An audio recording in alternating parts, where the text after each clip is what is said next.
Oh, it helps if I turn on the microphone. That's what I forgot to do.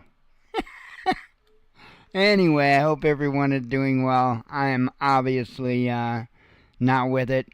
Uh, so, I've got a lot of new subscribers here on YouTube as well as new friends on Facebook. And once in a while, I kind of give a little bit of a introduction, a little bit of a backstory on me. And the reason why is because I'm a unique individual. That's probably a nice way of putting it. There's a saying about being a good man, not a kind man, and that's probably fairly accurate.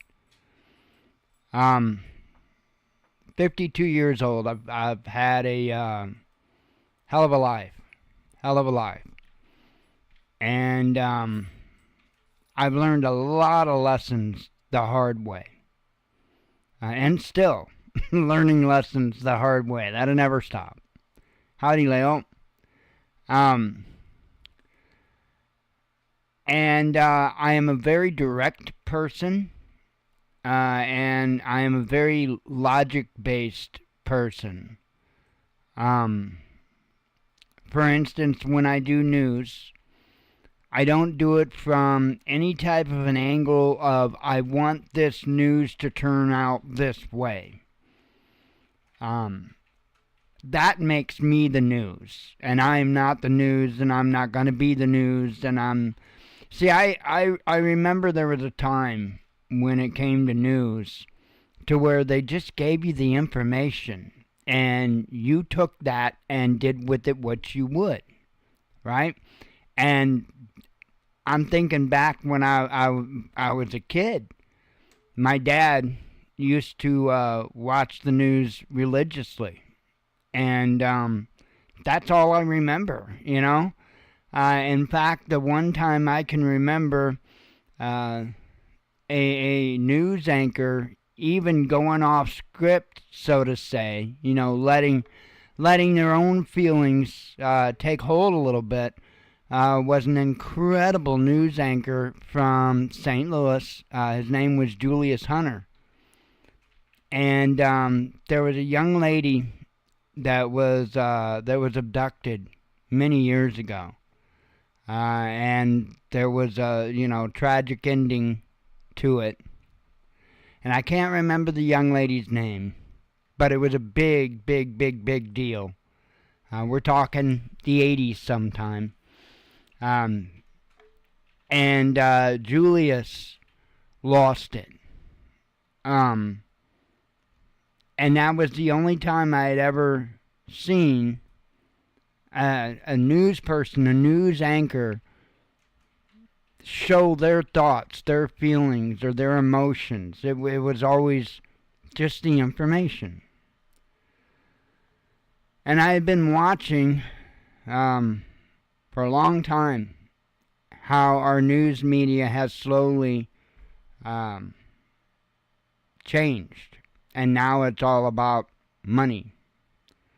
One way or another, it boils down to that money. It's also about control, especially more so now than ever.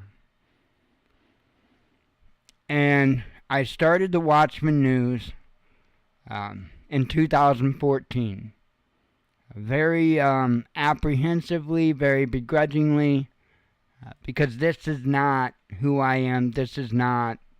I am not a public person, which is kind of why I'm a little bit hard to take sometimes. I'm not social. I've always been socially awkward, as a matter of fact, on a pretty significant level. But I've always been okay with that. It is what it is. I've always stood up for who I was unapologetically, and continue to do so, because the way I always thought we were supposed to think about other people was what was in their heart. What is it that Do they want to do bad things? Do they want to do harm to other people? To me, that's always what mattered. And so, ever since a child, I have kind of lived a bit isolated because I don't think like a lot of people in society do. And I don't share a lot of the same desires even. So anyway, I came here 2014 to do the news because I knew something had to be done. As far as there had to be an outlet where somebody covered it with honesty and wouldn't, jump to take one side or the other. And so I've tried to do my best with that ever since 2014.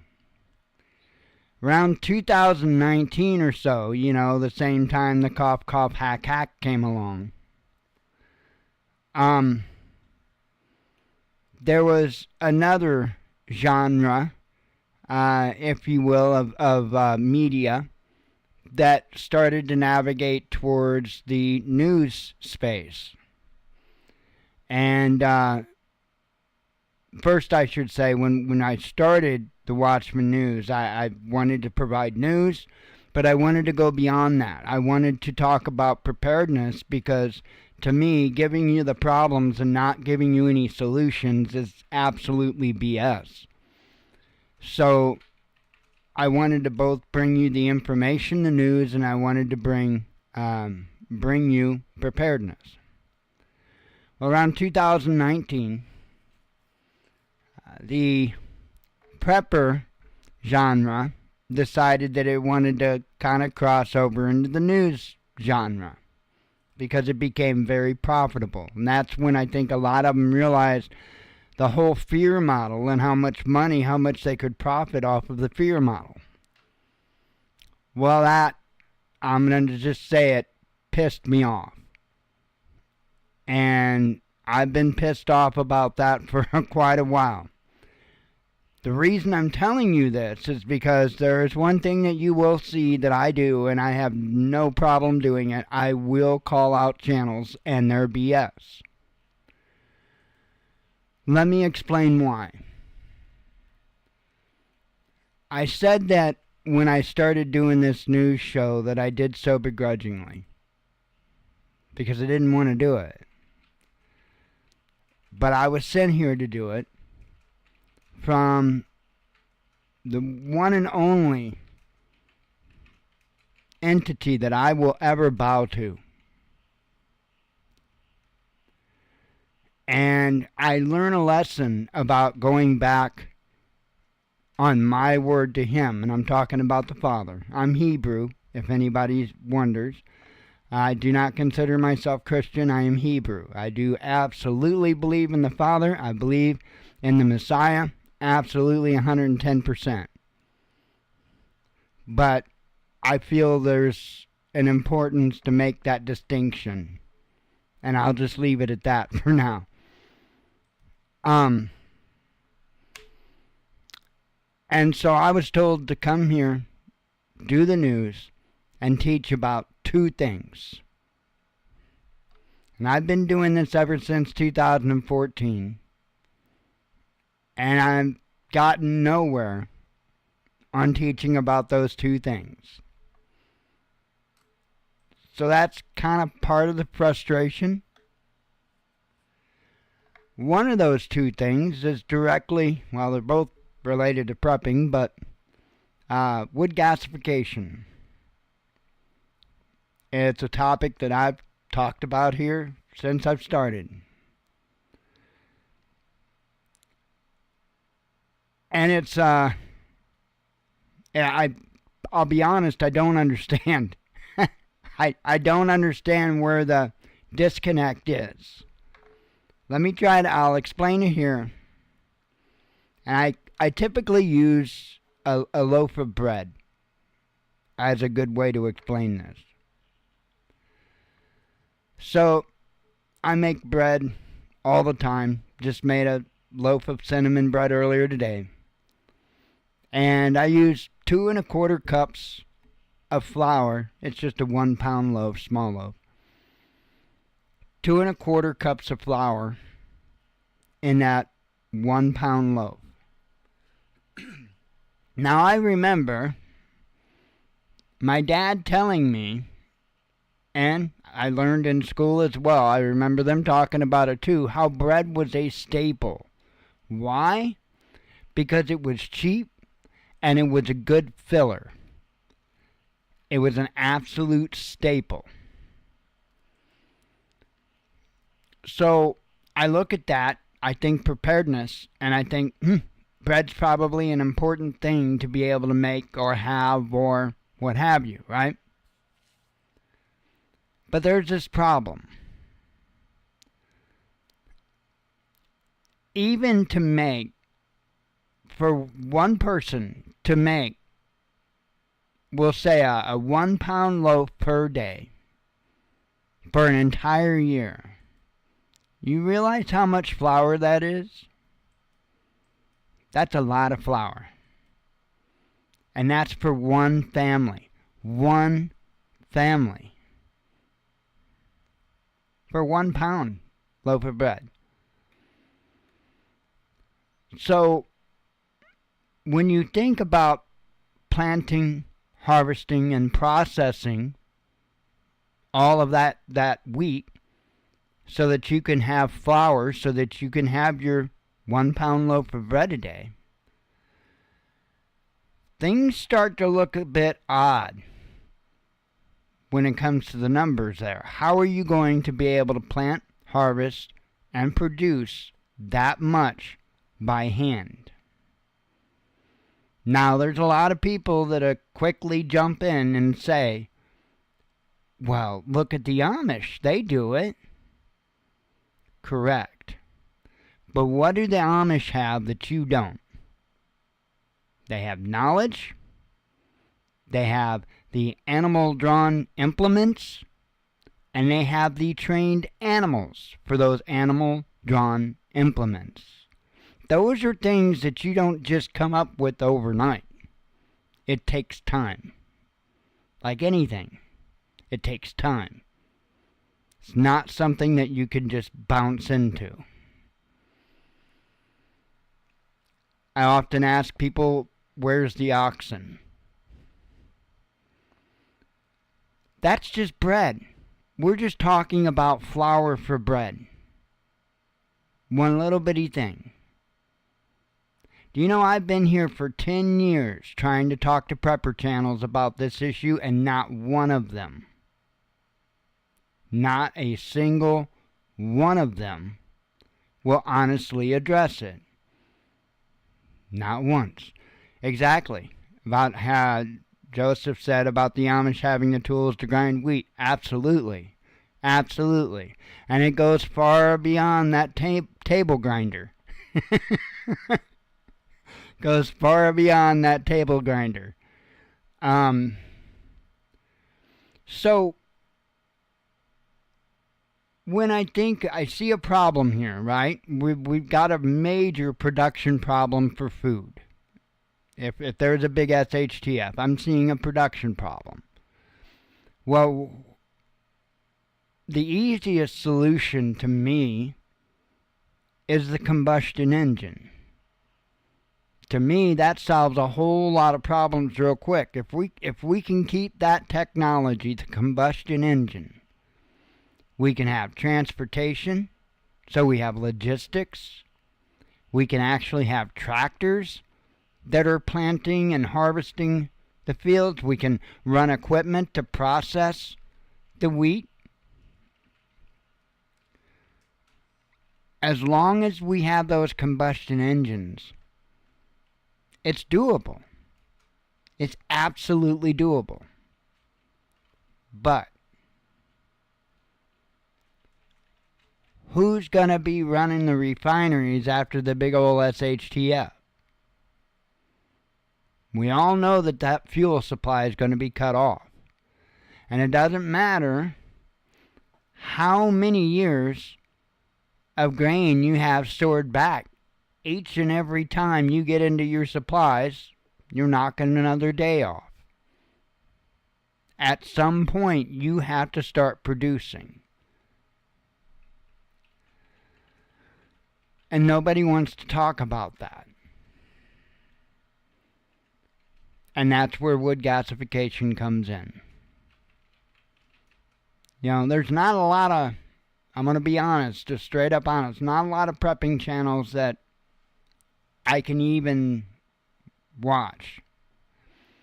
There is one man that I've had nothing but a high level of respect for since before I've had this channel, and that's Southern Prepper 1. Great man. Great man. But even him, not that long ago, within the last couple of weeks or so, just blew off wood gasification as if it's not something important. Man, this is one of those hard-learned lessons that I hope to hell that I can at least help some people fix. And it's so simple. It's so simple. Even if you don't personally have any idea of what I'm talking about or how to do what I'm talking about or anything like that, doesn't matter. Go and download the plans. Put in Google FEMA gasifier PDF. I did have it on my website, but my website got screwed up and all that. But you can Google FEMA gasifier PDF. There's a ton of different places that have a copy of it. And just and this is the important part, download a copy of it, and even more importantly, print out a copy of it. Oh, right on, Joe. Thank you, brother. You have a good one as well, brother. Make sure you print out a copy of it. And put it somewhere important. I'm not kidding here, if you've got a safe that you keep firearms in or important documents, put it in there. You don't have to understand that. All you got to do is have somebody in your community, and I'm sure you've got people in your community that will be able to look at that and understand it on a level that they can at least build a crude device to be able to get combustion engines going so that fields can be planted, they can be harvested, generators or whatnot can be ran so that you can produce the food. This isn't some type of space age high-tech thing that hasn't been done. This isn't some perpetual motion claim or anything like that. This is something that was actually done during World War II. And it's highly important. Now, I said there was 2 reasons the Father sent me. One of them was wood gasification. He doesn't want to see you starve. The other was pull shift. Because it's something that we're going to experience and we got no damn choice in the matter. Now, lo and behold, right before I came to do the show, I saw that a channel that I really do enjoy put out a video right before I started this show. And I haven't even gotten a chance to see all of the video myself yet. But I'm going to play that video now, here. It's just absolute confirmation to me for my message this evening to see this up on Jason A's channel. So, I'm going to let you watch this. It's, I believe, 8 minutes, 42 seconds. I take no credit for this content. This is 100% Jason A. But it's probably one of the most important things that you could know.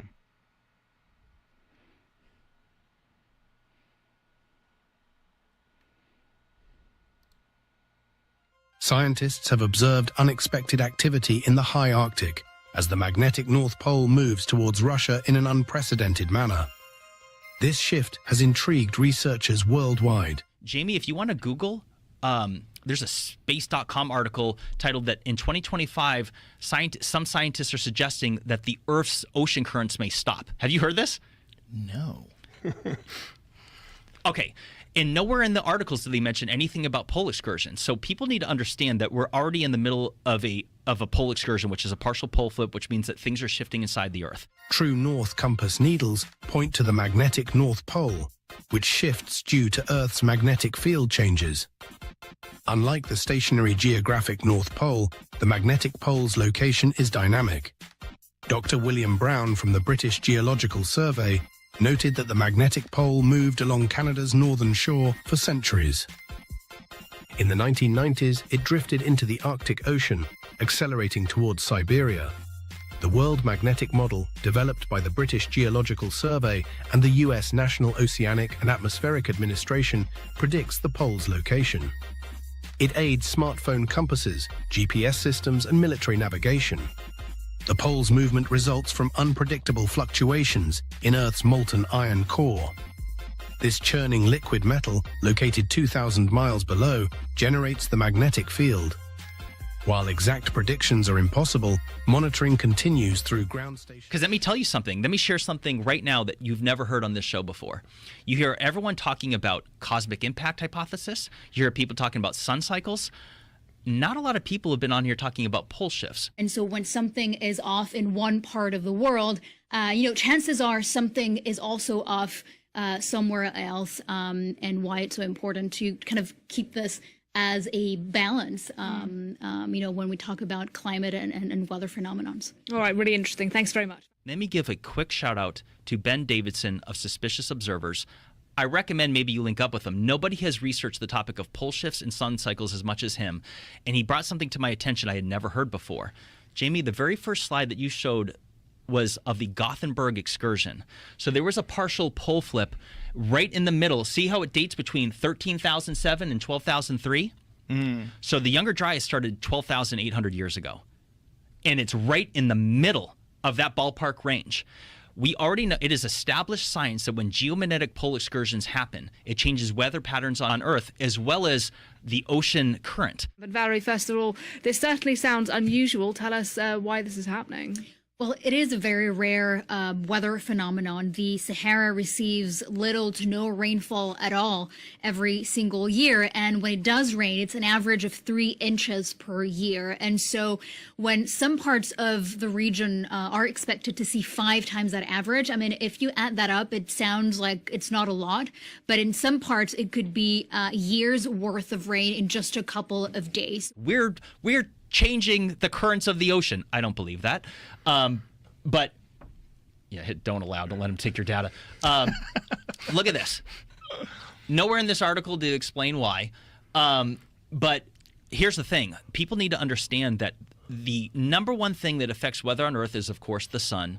The second thing is ocean currents. The way it says it here, key Atlantic current could collapse soon, impacting the entire world for centuries to come. And the reason why you shouldn't listen to these people is because they're leaving out the key data involving Earth's historical climate data. Yes. They're not including all these other details. Right. And so I think people need to look at pole shifts because it's very interesting in this alternative realm that you have people that are proponents of the cosmic impact hypothesis. You have Dr. Robert Schoch with the sun cycles. You have other people talking about pole shifts. I think people should consider that all the above are correct, and let me explain why. When pole shifts happen, Earth's shields are diminished. We're in the middle of a pole shift right now. The Earth's shields are diminishing, and it's been happening since the 1800s. It's been accelerating over the last few decades. This is scientific data. The North Pole is shifting at like almost 40. If you haven't noticed, we have had many more instances of basically the northern lights on lower latitudes. I know here, Illinois, not far from St. Louis, we have had several nights that you could go out and see. I mean, it wasn't super bright, but it was fairly bright. And that's not something that really happened before.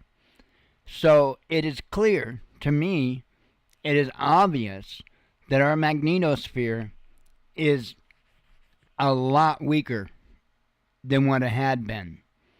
Otherwise, we wouldn't be getting so many solar storms this south. So it's really kind of hard to argue what we can, and I bring that up because that's something that we all can see.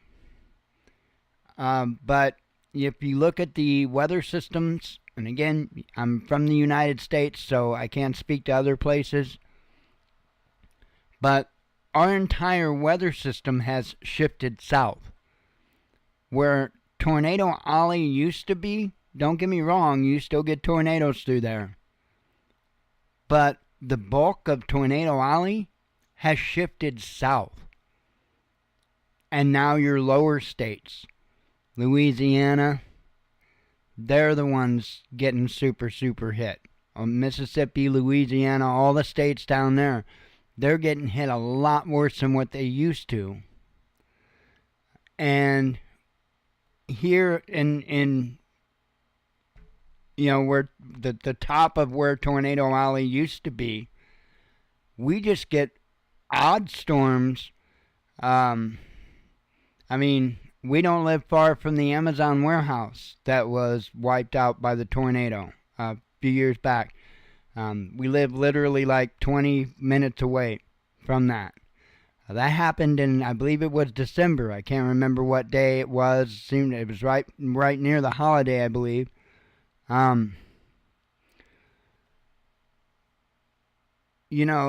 We just get really, really weird storms compared to what we used to.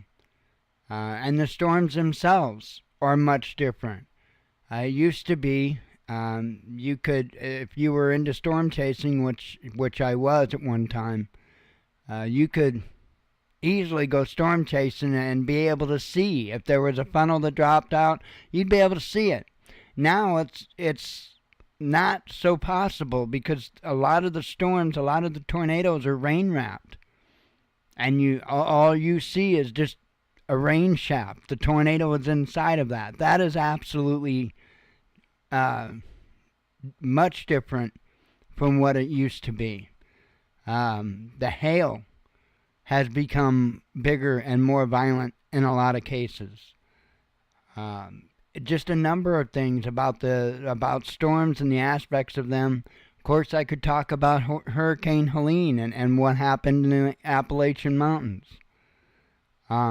That was, they came out and they said a 100-year storm, and then they said it was a 1,000-year storm. I absolutely believe that. I do absolutely believe that was a quote-unquote 1,000-year storm. I think we're going to see a lot more of that happening. And we have seen. I've been saying for over a decade, I have been warning people about the weather systems changing and stuff. I'm not talking climate change that cow farts and the Aquanet and I'm not behind that theory because that's false. Pole shift is what's causing all these weather anomalies. It's what's causing the oceans to warm up. The oceans are getting warmer. You can't dispute science. But there is a reason why, and it's not cow farts. The magnetosphere, as I said earlier, is weakening. We can see that ourselves with our own eyes because of the way that the solar storms have been visible from much more southern latitudes.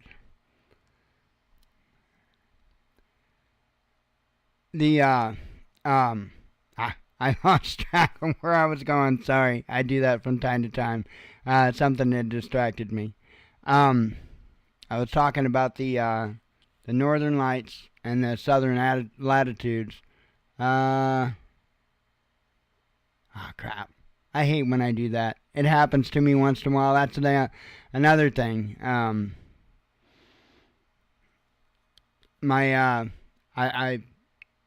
I don't quite have the mental capacity that I used to.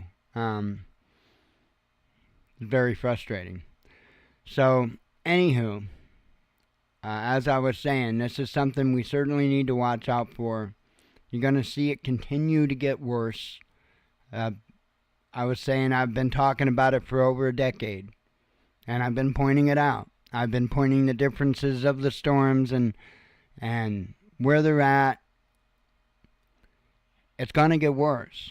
I was talking about 1,000-year storms. We're going to see more storms like that. They're going to get more and more violent.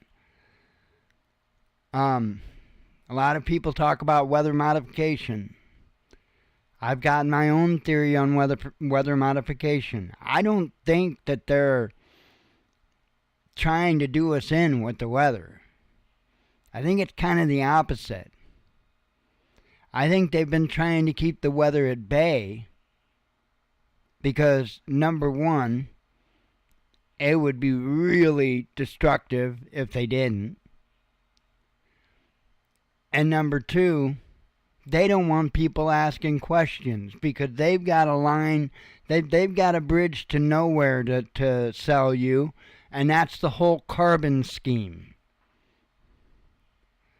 What's going on? I was talking about the warming of the oceans. That's where I was. As I was saying earlier, the magnetosphere is weakening. And that's allowing more energy from the sun to make it to the earth. And since the earth is mostly made up of water, and water absorbs the most amount of the energy from the sun, naturally, the oceans are going to warm up. So when you hear the climate folks talk about the oceans warming, they are warming. But they're lying to you about why.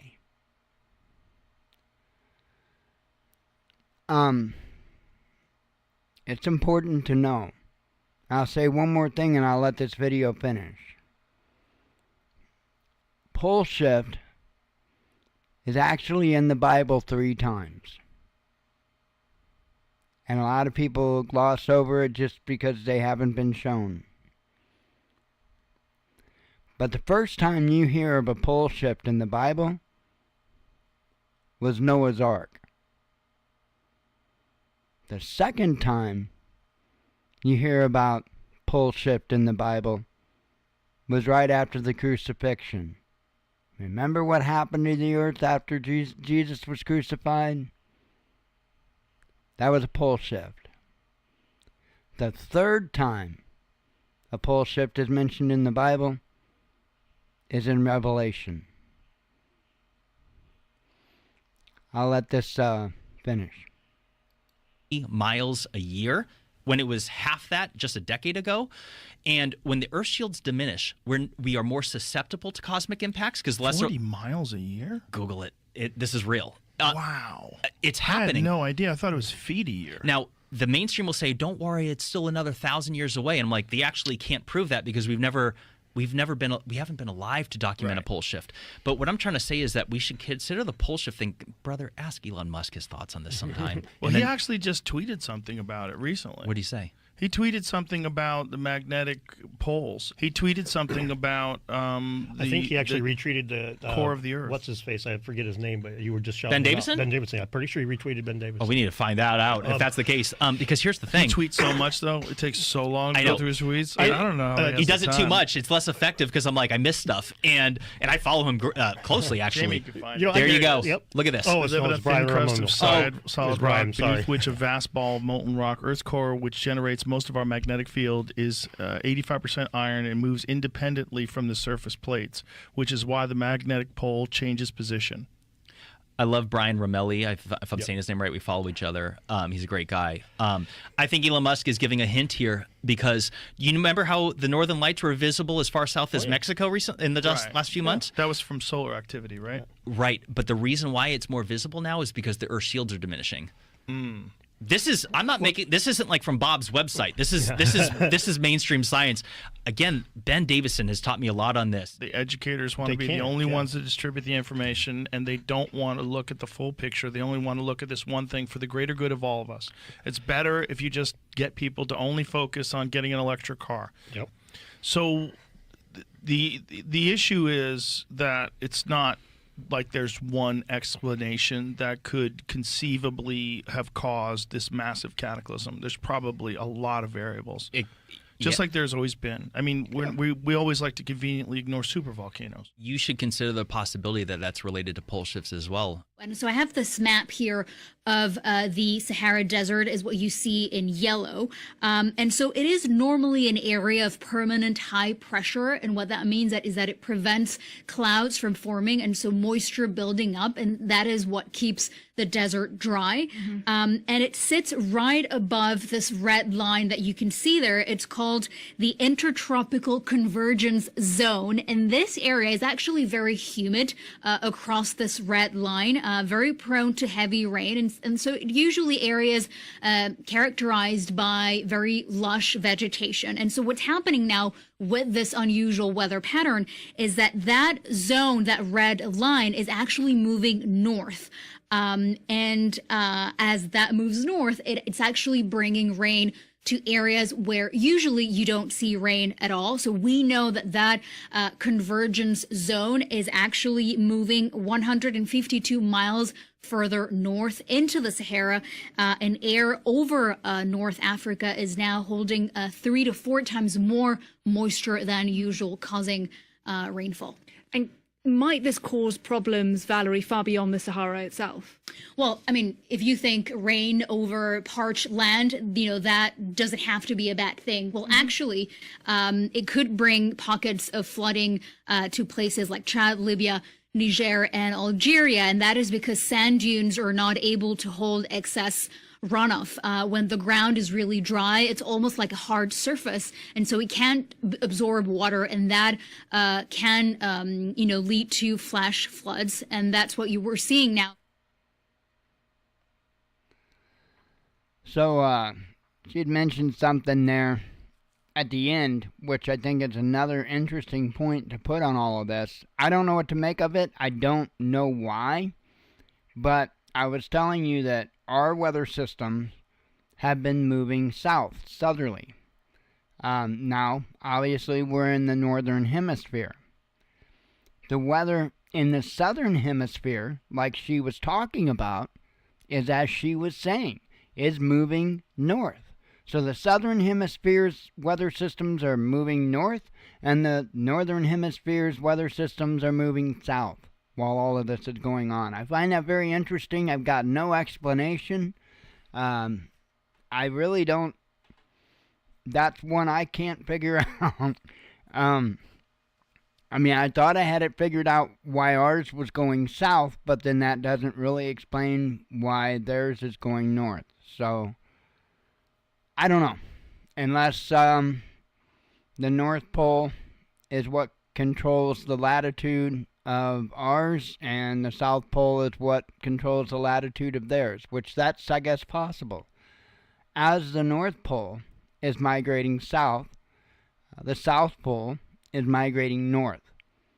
So that could absolutely be the reason for it.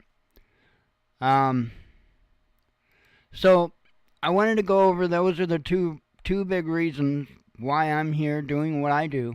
But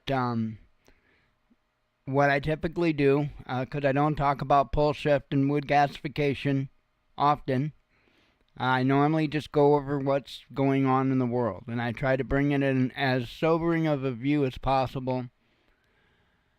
And I just tell what it is. I'm not here to put anybody in fear. I'm not here to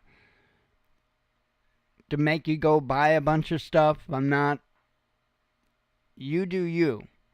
I'm going to bring you the information, and I'm going to do it in a detached way. I have to do it in a detached way. Early on I said I've had a heck of a life, and I've had to learn to detach. I've had no choice but to learn to detach. And while that may be in some aspects a help for me, it allows me to bring information to others without that emotional slant, if you will.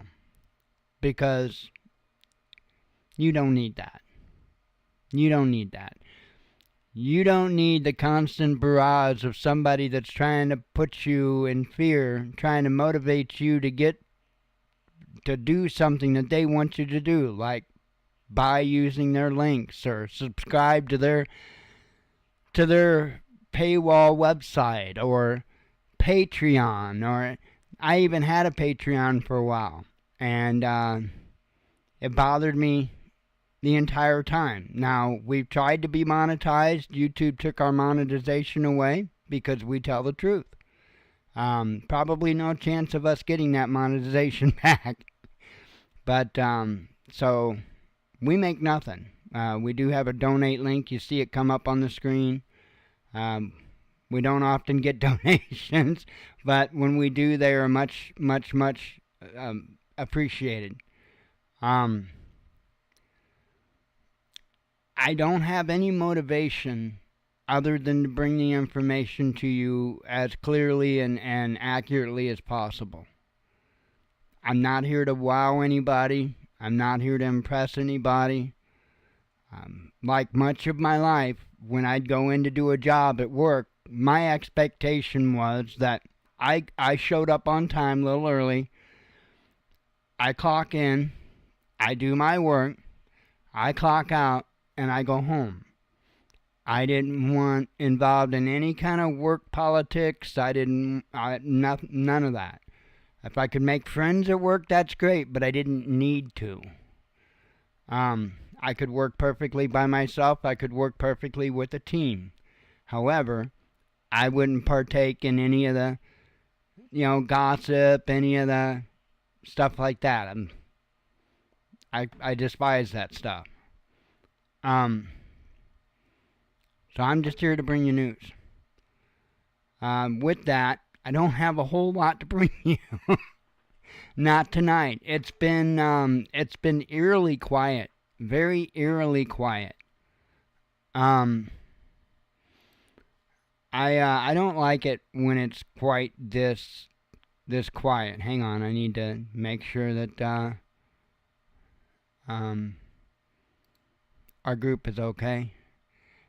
For those that don't know, I run a local Facebook group. Oh, okay, good deal. I wasn't quite sure who that was. I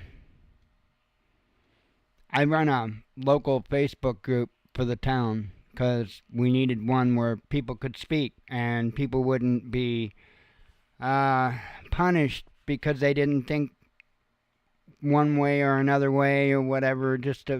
We needed a Facebook group where people could speak and it wouldn't be held against them. Not by the administration anyway. I can't help what the rest of the public does. But so I keep a close eye on it. There's been so many scams and all of that lately. It's been unreal. But I had a notification, so I was checking it. Okay.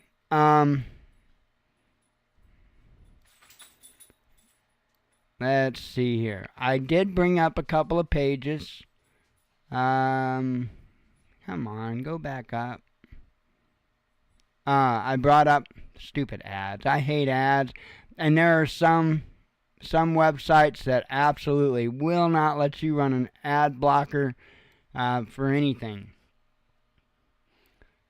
Exhibit A, Reuters. I hate Reuters. So anyway, I'm going to do this first so I can get this page closed out because they're stupid ads. And believe me, I've got a pop-up blocker. Oh, wait, no, it's completely shut off on Reuters because I can't see anything on theirs. It says Iran is preparing to respond to Israel, says advisor to Supreme Leader. It says here, it's pretty short, Iran is preparing to respond to Israel. Ali Larijani, a senior advisor to the country's supreme leader, said in an interview published by Iran's Tasnim news agency on Sunday. On October 26, Israeli fighter jets carried out 3 waves of attacks on Iranian military targets, a few weeks after Iran fired a barrage of about 200 ballistic missiles against Israel. Iran has previously vowed to respond to Israel's attacks. So not a lot of information, but I kind of wanted to put that feather in your cap because you can damn well bet there's going to be a response before January 20th. That I'm pretty sure of. Now, I don't know if it'd be a huge, a jaw-dropping response or anything like that. And the reason why I say that is even Iran might feel some relief about Trump being at the head of the country.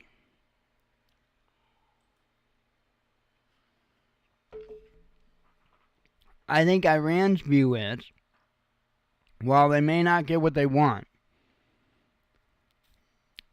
at least they know where they stand. I think Iran feels that if Trump says that it's going to be a certain way, it's going to be that certain way. It's not going to be like the rest of these jackapples that get in office and they go and they tell whatever country whatever they want to hear and then go back on their deal. What's the reason why Russia's in Ukraine right now? Because of the United States going back on their word. That's why. That's what it boils down to. And NATO. It wasn't just the United States. But, I mean, come on. Who directs NATO? So, I would keep an eye on it. I don't think it would be a big attack. I could be completely wrong. My concern is more with Ukraine and Russia at this point in time. And that's what's been so quiet. Now, this other page here, I'm going to bring you back to that view. And I'm going to refresh the page because they didn't have the Russia update yet. And they still don't.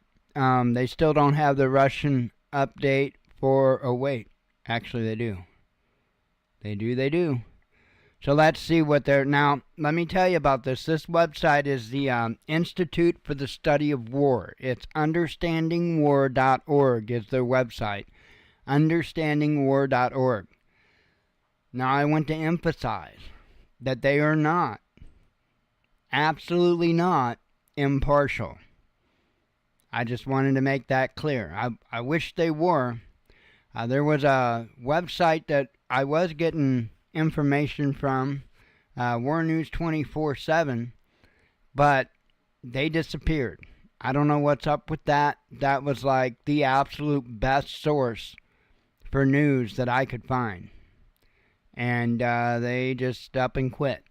So, anyway, this is what it says about Russia for today. And again, it's going to be slanted. They're 100% in support of Ukraine, and they make that very clear.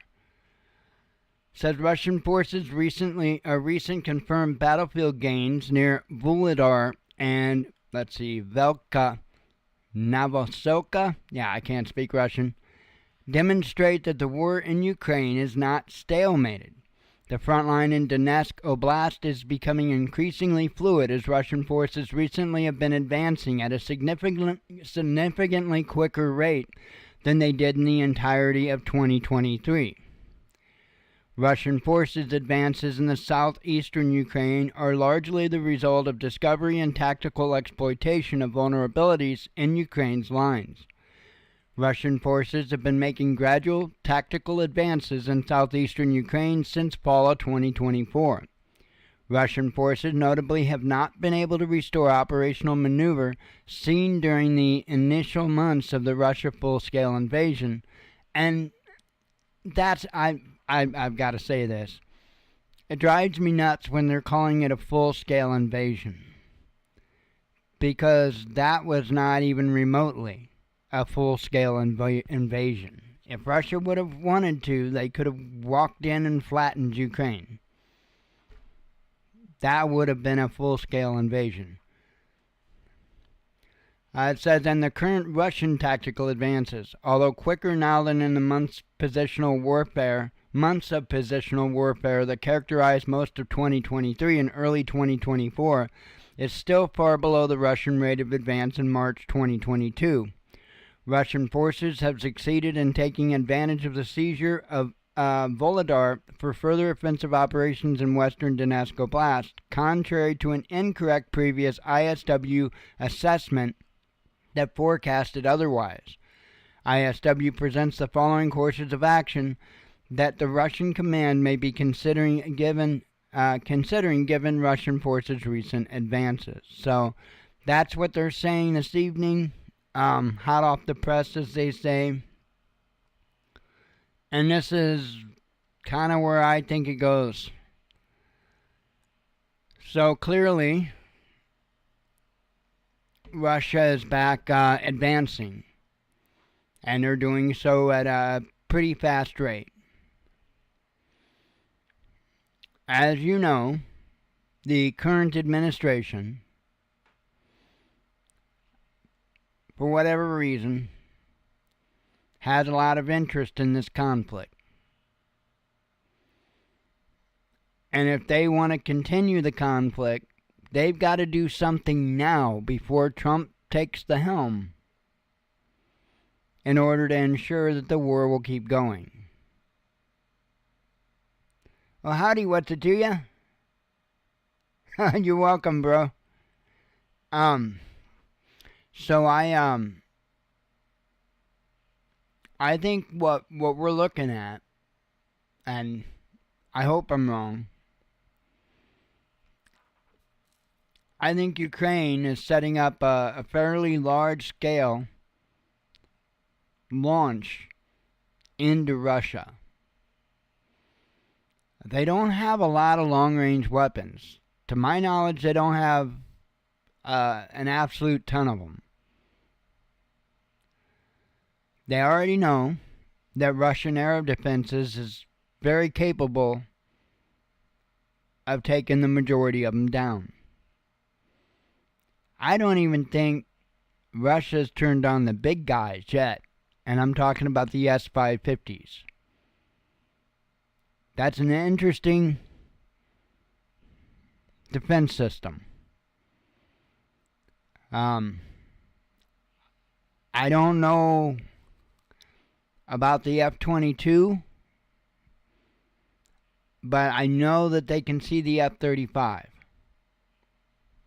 I'm assuming they can probably see the F-22 as well. I don't know what kind of electronics warfare they're currently running on the F-22s, but the F-22s get the latest technology, and then once they use the F-22 for a test bed, then it kind of goes on down to the F-35. So, from my understanding of it. I don't know if F-22s can hide from the 550s or not.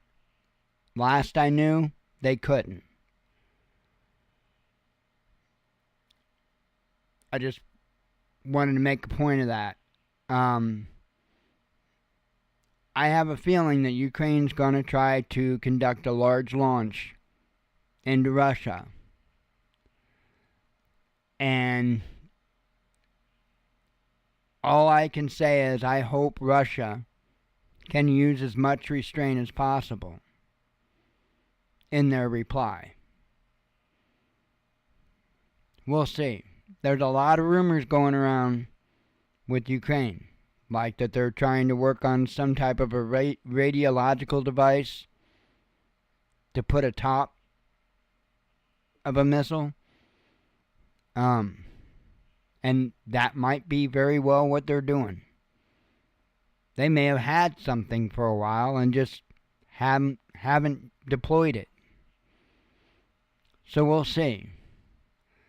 And there are so many possible directions that all of this can go, including the Middle East conflict, including the Koreas.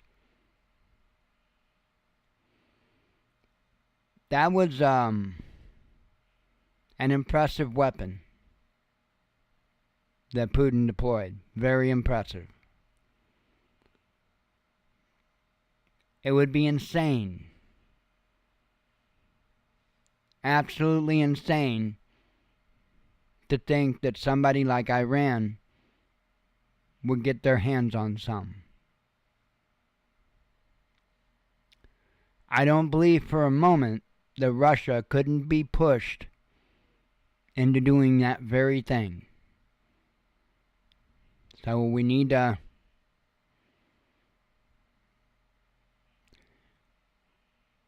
keep a close eye on all of it, and hope that we can get things cooled down before they reach an uncontrollable level. But that's pretty much what I have tonight, and I just want to close by saying that regardless of what all happens with Russia and Ukraine, Iran, Israel, China, Taiwan, whatever happens with any and all of those does not change what's going to happen with pole shift. All of those conflicts are maybes. They're not definites. Pole shift is a scientific definite. I highly encourage people, if they're not subscribed to Ben Davison, his channel is Suspicious Observers, absolutely go there and subscribe. Pay attention. He's got a disaster playlist. Just go to his playlists. He's got a disaster playlist. I absolutely urge people to watch through that, understand what it is that's going on. And I can't tell you whether he's correct as far as his advice on what people need to do. I can't tell you that I'm right. All I can tell you is that there are people from a long, long time ago that wrote about it. There are a bunch of people that went into caves. There were some people that had to build their own caves. The Egyptians and the catacombs. Probably something important to look into. There's a reason why they went into those caves. However, Ben has done a lot of deep research on it, and he's got a lot of theories, and I can't tell you what's right, what's wrong, if he's all right, if he's half wrong, I have no idea. But I urge you to go listen to what he has to say and take what he says in consideration, especially over anything I have to say on the subject.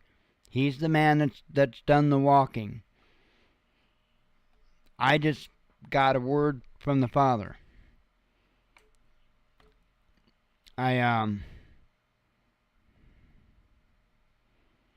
Like I always say, be in a position that you can respond. Not react, but respond. It's the most important thing that we can do. So anyway, I'm going to get out of here. And God willing, I'll be back tomorrow night. And we'll do it again. More news tomorrow night, I'm sure. So anyway, I hope y'all have a good evening. Shalom.